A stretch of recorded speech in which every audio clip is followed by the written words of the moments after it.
What's up, everybody? Welcome into DodgerHeads, presented by DodgerBlue.com, part of the Blue Wire Podcast Network. My name is Jeff Spiegel, joined today by managing editor Matt Moreno. Matt, we're only a few games into the season, but unfortunately, we have got a whole host of injury updates to get to, ranging from concerning to not concerning, that kind of thing. I mean, are you surprised that we have this many already heading into the season?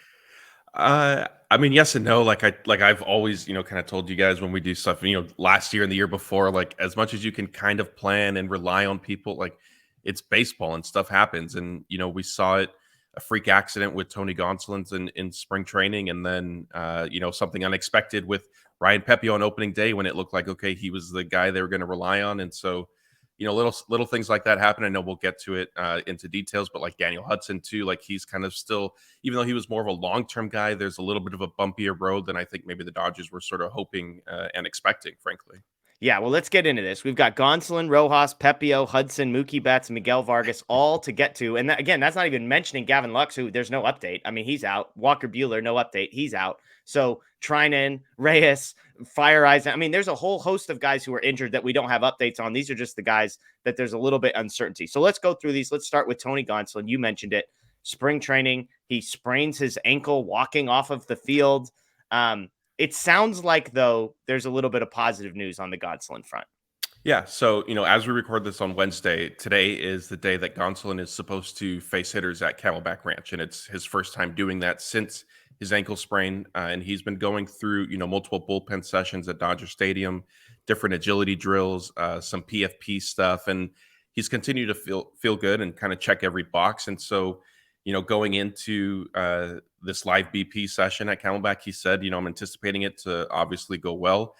What's next is a little unclear. He could have to face batters a second time before then starting a rehab assignment. And rather than joining a minor league affiliate, Dave Roberts actually suggested that Gonsolin could continue to do that at Camelback Ranch, where it's definitely more controlled. If his pitch count starts to, get too high one inning, they can obviously take him out of the game and not really, affect the integrity of a season type thing. And Dave was asked, is this basically still what you guys referred to as extended spring training? He said, yeah, I think so. So that's kind of where things are at for Gonsolin. During the Freeway Series, Dave Roberts kind of projected that end of April was sort of the target return. And he said that with his progression that he's currently on right now, that remains possible. And so, fortunately, Dodgers may be just a few more weeks away from getting back one of their key starters. Yeah, because I think he mentioned something like needing to make 4 start. I mean, it's like you think about the progression of buildup. He mentioned like 4 separate kind of starts. Now, whatever those starts look like. So you just do the math of every 5 days. That's, 20 days ish from whenever that starts, which isn't today. And so end of April, maybe creeping into May, seems like it could be the possibility. Let's move to Miguel Rojas, not on the injured list as we speak today. But has experienced a little bit of a muscle injury. So tell us a little bit about Miguel Rojas. Yeah, so he missed both games of the Rocky series, and when he wasn't in the lineup Monday, I thought, okay, maybe just kind of a day off. Obviously, the Dodgers, they have their platoons, they have their rests that they factor in for every player. I know much to your chagrin with Will Smith. So I assumed that it was just that, and then he wasn't in the lineup again Tuesday. And I thought, okay, something's up, and so sure enough, Dave Roberts was asked, and he said Rojas is dealing with a little bit of a tight growing from trying to make turn an unassisted double play against the Diamondbacks. But he did participate in, I think, some batting practice on Tuesday, and things seem to be okay.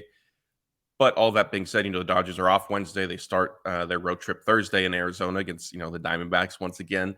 It doesn't seem like Rojas will be in the lineup that day. So we're looking at Friday would be the earliest he can return. And while it doesn't seem like anything too serious or concerning, I think what I would sort of caution is, maybe don't necessarily watch for when he's back, but that's kind of an injury that if you come back a little too quickly, you can aggravate it again.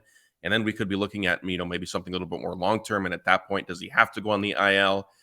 And like we've discussed, on different videos, and our staff has, chimed in with you as well. Like the Dodgers depth is a little shaky there. And so that would be my concern there, is if Rojas has to go on the IL, because then, suddenly Chris Taylor becomes your everyday shortstop and you don't really have a backup there anymore.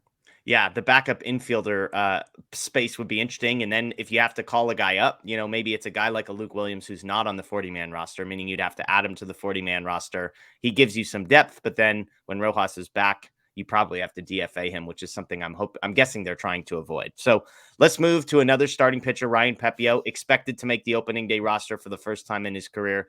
And just before opening day, it turns out he's got an injury. And it's a type of injury that typically with the pitcher is not necessarily a quick one. So talk us through the latest updates on Ryan Pepiot.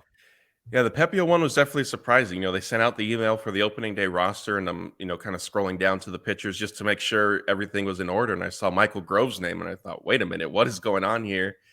Scroll back up, and sure enough, it said Pepiot on the IL with a oblique strain.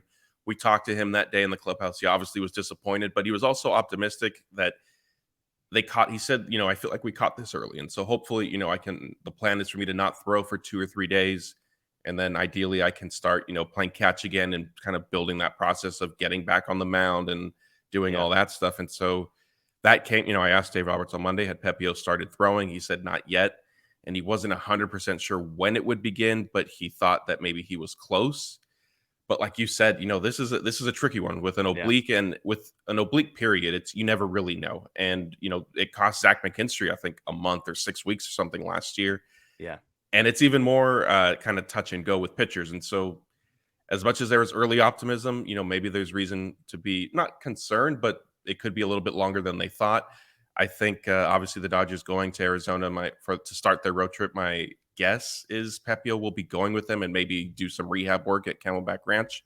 So hopefully by this weekend he'll be able to start throwing. But if not, who knows when that'll be. And I think his return we're looking at May probably no matter what.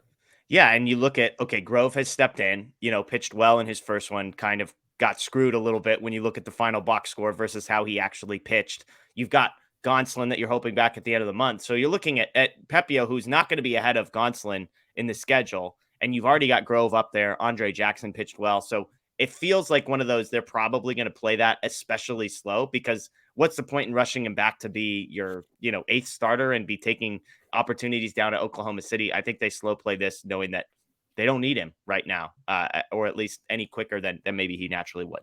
Daniel Hudson, this is the most concerning of them because this is a guy that the Dodgers were counting on in a bullpen that has not looked awesome to start the season. And yet the guy that many people thought would be kind of the number 2 reliever, maybe the guy who leads the team in saves, it doesn't seem like we're getting positive updates on Hudson. No, unfortunately not. And, back at the Freeway Series, Dave Roberts kind of grouped Daniel Hudson in with Tony Gonsolin with projecting, kind of an April return. And he said, maybe the training staff won't necessarily agree with that one, but I think it is possible. And so when he said that to me, it meant, if maybe it'll end up being the first week of May, first 10 days. But honestly, at this point, I'm not sure. The latest update from Dave Roberts is that Hudson has still been able to throw bullpen sessions out at Camelback, but his knee that he obviously tore the ACL in last year, had surgery on, just still isn't responding. And there seems to be an issue with his recovery time and, kind of dealing with some discomfort in between pitching. And obviously, when you get into a regular season, as much as the Dodgers sort of guard against back-to-backs early on, you kind of want your guy to be available for that scenario.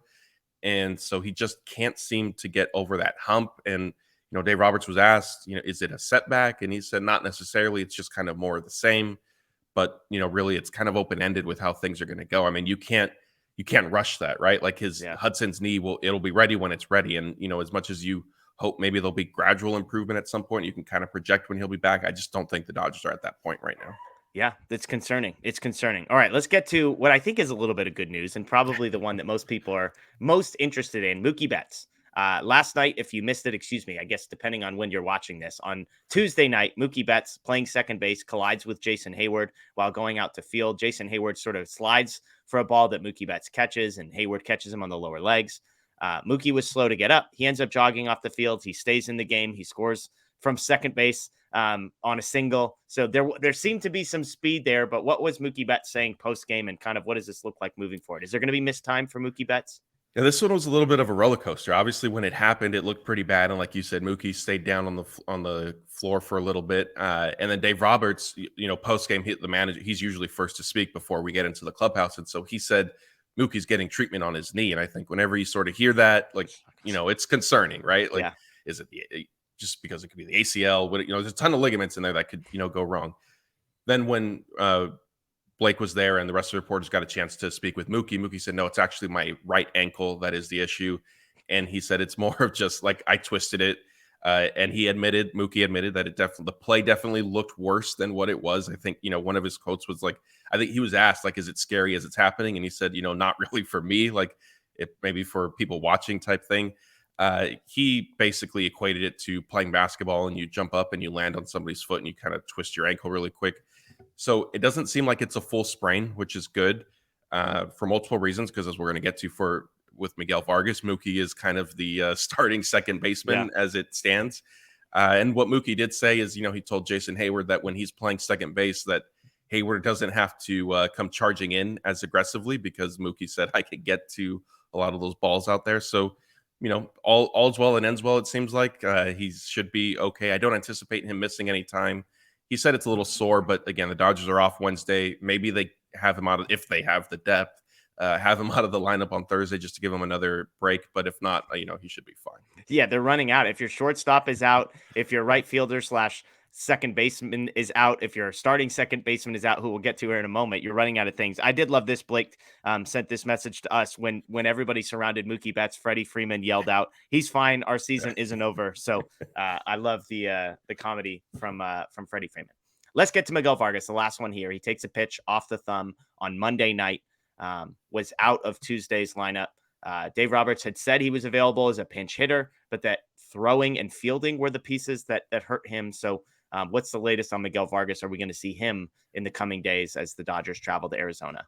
Yeah, so it's a little unclear. For whatever reason, the Dodgers, at least publicly, have said that Miguel Vargas still did not, have an X-ray or X-ray or any sort of MRI type thing on his thumb to see, what may be going on. And I guess on one hand, like if you're sort of maybe trusting the player and kind of the manual tests that they do, the pressure points, like, okay, but I think we've seen too many instances of, no, he's fine. And then he's day to day. And after 3 or 4 days, then they finally, get the X-ray and it's, there's a fracture there and now he's going to be out. And so that's my only hesitation with this. As of Tuesday before the game, Dave Roberts did say there was some soreness, some mild inflammation in there. So obviously, there's discomfort and naturally so, it was a 92-mile-an-hour fastball. I don't think anybody would take that off the thumb and be okay right away. I'm skeptical as to whether or not Vargas was available to pinch hit Tuesday night. And fortunately for the Dodgers, it didn't really end up making a difference whether or not he was. And so, if he's not in the lineup on Thursday, I think that'll tell me, excuse me, kind of a little more that this injury may be a little bit more serious than the team is willing to let on. Yeah, and I do want to correct something. I mentioned Luke Williams. Yanni Hernandez, I imagine, would be the first guy called up, already on the 40-man. Apologies to our guy Blake for missing that. But Michael Busch is the other interesting name. If somebody like Miguel Vargas is missing some time, obviously Mookie Betts can play second base, but depending on his own health and what the Dodgers want to do, second base is a position that Michael Busch has played before. And so do you bring Michael Busch up, give him his first taste of the major leagues and let him play second and then continue to sort of shuffle outfielders, especially if Chris Taylor is playing some shortstop? We'll see. I mean, Jason Hayward is hitting well. Trace Thompson had the big 3 home run game, even though he struggled outside of that. James Outman continues to rake. And so it's a lot of moving pieces, but I think shortstop, Matt, as I kind of land the plane, shortstop feels like the biggest concern right now, because aside from Chris Taylor and Miguel Rojas, there's not really anybody that you trust to play that position. I suppose maybe Yoni Hernandez is the guy one level below. Like, do they trust him to play shortstop? He played a little bit there, I think, in the spring. Yeah, I don't know. I mean, they may have to. I think Luke Williams definitely would be better suited to play shortstop, but like you touched on, there are 40-man roster issues with that and to factor in. And I mean, honestly, they may, if Rojas needs to miss another 2 or 3 games, Chris Taylor, I think it's fine. It's just the biggest concern at that point is, and of course, you don't want to wish injury on anybody, but it's baseball and things happen. If Chris Taylor is injured for whatever reason, then the Dodgers all of a sudden are going to be in a bind. And so, but, if it's only maybe through the weekend, if Rojas is able to play Saturday or Sunday, then, kind of resets everything. And if Mookie seems, is okay the way he suggested, then great. And same thing with Vargas. But, if Vargas for whatever reason needs to go on the IL, like you just alluded to, the Dodgers can figure out second base certainly much better than some of the other positions. Yeah, just looking at Yoni's sort of career track record. Last season, as part of the Diamondbacks organization, he did play 95 innings at shortstop. At the AAA level, he played 39 innings at shortstop at the major league level with the Rangers the year before that. But you look through kind of the different positions here. And I will say 2018, 2019, 2021, his primary position in the minor leagues was shortstop. We're talking about hundreds and hundreds of innings. So that's good news. As time has gone on, 2022, the Diamondbacks had him primarily as a second baseman, it looks like. So he has some experience there. He can probably hold it down, Yoni Hernandez. So I guess that's a little bit of good news for the Dodgers there. So there you have it. Injury updates: Tony Gonsolin, Miguel Rojas, Ryan Pepiot, Daniel Hudson, Mookie Betts, and Miguel Vargas. Lots to keep tabs on. None of these guys, it seems like except for Daniel Hudson, there's cautious optimism in most of these cases. Pepiot is progressing well. Rojas, Mookie, Vargas may not need injured list type stuff. Ryan Pepiot, I would say is maybe the position they feel like they probably have the most depth right now, and so there isn't a need to rush. So we'll see. Matt, we appreciate the updates. We appreciate you you keeping track of all this for us and communicating it in a way that we can understand it and we can digest it and move on with our days. So we appreciate that.